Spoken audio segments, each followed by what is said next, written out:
আর আজ রবিবার একেবারে জমজমাট রবিবার, কারণ মরু শহরে মহারণ চ্যাম্পিয়ন্স ট্রফিতে একেবারে মুখোমুখি ভারত পাকিস্তান। আর দুদেশের কূটনৈতিক সম্পর্ক এমন জায়গায় যে আয়োজক দেশ পাকিস্তানের মাটিতে খেলতেও চায়নি ভারত, তাই ম্যাচ হচ্ছে দুবাইয়ে। বাংলাদেশের বিরুদ্ধে প্রথম ম্যাচে জিতে মানসিকভাবে সুবিধাজনক জায়গাতেই ভারত রয়েছে, ওদিকে আবার প্রথম ম্যাচে নিউজিল্যান্ডের কাছে হেরে বসে আছে পাকিস্তান। আর এই দুই দেশ মুখোমুখি হলে কে আগে থেকে ফেভারিট তা সবার জানা, কারণ ভারতের তরফ থেকে যে ছবিগুলো উঠে আসছে তাতে শুধুই ফ্যানেদের উন্মাদনা। আর এই উন্মাদনার ছবি যে নজরে আসছে তা নয়, প্রার্থনাও চলছে দিকে দিকে।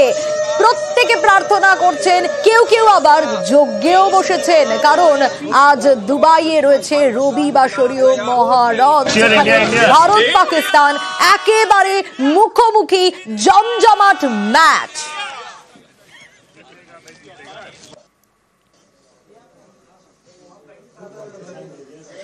ইন্ডিয়ান আর্মির তরফ থেকেও এসেছে শুভেচ্ছা বার্তা। দুবাইয়ে এই মহারণকে ঘিরে এক্সাইটেড সকলে, এবং কেউ কেউ প্রার্থনা করছেন, উইশ জানাচ্ছেন, ঈশ্বরের কাছে বলছেন যাতে আজকের ম্যাচ ভারতের হয়। আর আরো ডিটেইল এ বিষয়ে ইরান জানাতে পারবে, ইরানের কাছ থেকে জানবো। ইরান, মরু দেশে মহারণ, আর মরু দেশে মহারণ মানেই ভারত পাকিস্তান ম্যাচ 22 গজে। লড়াইটা কি ভারতের ব্যাটিং এর সঙ্গে পাকিস্তানের বোলিং? ভারতের মঙ্গল কামনায়, ক্রিকেটারদের মঙ্গল কামনায় কলকাতার বুকে চলছে যজ্ঞ, এবং অবশ্যই তার সঙ্গে চলছে প্রার্থনা, এবং সমর্থকরা প্রত্যেকেই গলা ফাটানোর জন্য তৈরি। Bharat Pakistan high voltage match, সাম্প্রতিক সময় ইন্ডিয়া অ্যাডভান্টেজ, তবে পাকিস্তানের পরিসংখ্যান বেটার। টেকনিক্যালি কাকে মনে হচ্ছে ম্যাচের নায়ক হতে পারে? আজ প্রথমেই আমাদের যে দুই ওপেনার শুভমান গিল এবং রোহিত শর্মা, ওরাই দুজনে 17 রান করবে এবং আজ আমরা বিরাট ব্যবধানে জয়লাভ করব। পাকিস্তানকে জিততে যাবে, আর ভারত আগের ম্যাচ জিতে বসে আছে, অ্যাডভান্টেজ। কি মনে হচ্ছে বলুন তো, পাকিস্তান দুবাইয়ে খেলা মরণ কামড় তো দেবেই?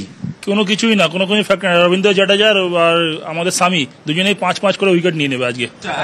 ব্যাট হাতে বিরাট কোহলি একদম। বিরাটের ছবি নিয়ে যোগ্য, দিদি বিরাটের ছবি নিয়ে যোগ্য, কি প্রার্থনা করলেন? বিরাট আর রোহিতের আমরা ভীষণ ফ্যান।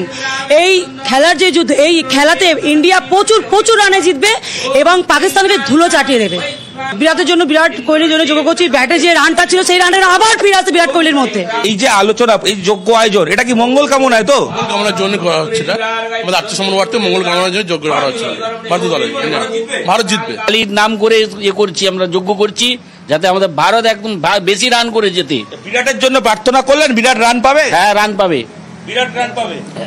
জাতীয় পতাকা হাতে, প্লেয়ারদের ছবি হাতে, শাঁখ বাজিয়ে চলছে দেদার সেলিব্রেশন। ভারতের জন্য সেলিব্রেশন চলছে, যজ্ঞ চলছে, এবং অবশ্যই কিছুক্ষণের অপেক্ষা, তারপরেই মেগা ম্যাচ শুরু হয়ে যাবে। ভারত পারবে।